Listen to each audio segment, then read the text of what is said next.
Second winner she has quoted AIG గురించి. అక్కడ కాంపిటీషన్లో సెకండ్ వచ్చిన మిస్ వరల్డ్ 2 ఏఐజీ గురించి ప్రస్తావించడం జరిగింది. ఖచ్చితంగా ఇది మన హైదరాబాద్ నగరానికే ఒక గౌరవం. ఈరోజు ఏఐజీ హాస్పిటల్ గౌరవం కాదు,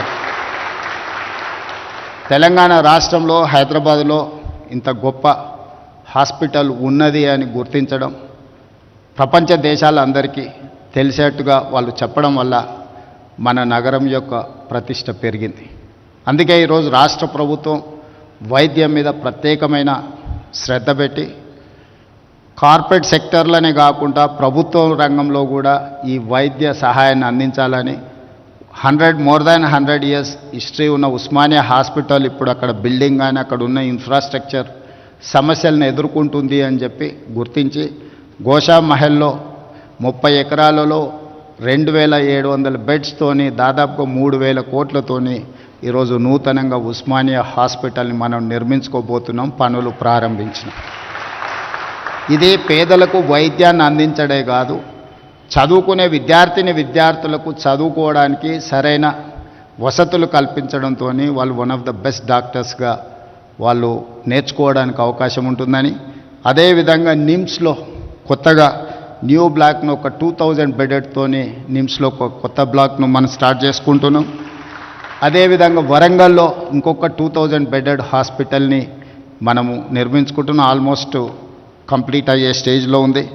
అదేవిధంగా టిమ్స్ అల్వాల్ సికింద్రాబాద్లో అల్వాల్లో ఇంకొక 1000 బెడెడ్ హాస్పిటల్ని మనం కట్టుకుంటున్నాం. అదేవిధంగా ఎల్బీ నగర్లో కూడా ఇంకొక 1000 బెడెడ్ హాస్పిటల్ని కట్టుకుంటున్నాం. సనత్ నగర్లో ఇంకొక 1000 బెడెడ్ హాస్పిటల్ని కట్టుకుంటున్నాం. ఇవన్నీ దాదాపుగా ఒక ఉస్మానియా హాస్పిటల్ కంప్లీట్ చేయడానికి 2.5 years పట్టొచ్చు. మిగతా హాస్పిటల్స్ అన్నీ కూడా బై December 9th 2025 అంటే ఈ సంవత్సరం ఆఖరు లోపల దాదాపుగా 7000 పడకల ఆసుపత్రులను తెలంగాణ రాష్ట్ర ప్రభుత్వం మీతో కాంపీట్ చేసే విధంగా, అంటే మేము ఏఐజీకి వస్తే ప్రజలు ఏ విధంగా ఇంత గొప్పగా ఉంది అని అనుకుంటున్నారో మా ప్రభుత్వ రంగంలో కూడా మీతో కాంపీట్ చేసే విధంగా ఈరోజు అన్ని వసతులను ఏర్పాటు చేయండి అని ఒక కమిటీని కాన్స్టిట్యూట్ చేసి మీ అన్ని హాస్పిటల్స్ని విజిట్ చేయించి. ఎందుకంటే చాలామందికి గవర్నమెంట్ హాస్పిటల్కి వెళ్ళంగానే ఇంకా ప్రాణాలు పోతాయేమో, గవర్నమెంట్ హాస్పిటల్కి వెళ్ళడం అంటే బ్రతకడానికి కాదు చావడానికే వెళ్తున్నామేమో అనే ఒక అభిప్రాయం చాలామందిలో నాటుకుపోయింది. ఆ అభిప్రాయం నుంచి ప్రజలను దూరం చేయాలనేది నా ఆలోచన.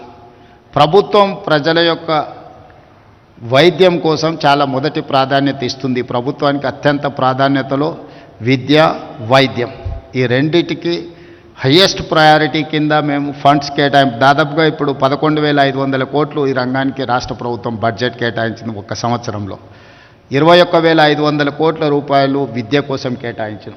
సో నేను ముఖ్యమంత్రిగా బాధ్యత చేపట్టిన తర్వాత పేదలకు ఉచితంగా వీలైనంత మేరకు వైద్యాన్ని అందించాలి, పేదలకు నాణ్యమైన విద్యను అందించాలనే ఒక ప్రాధాన్యత క్రమాలు పెట్టుకొని మేము ముందుకు వెళ్తున్నాం.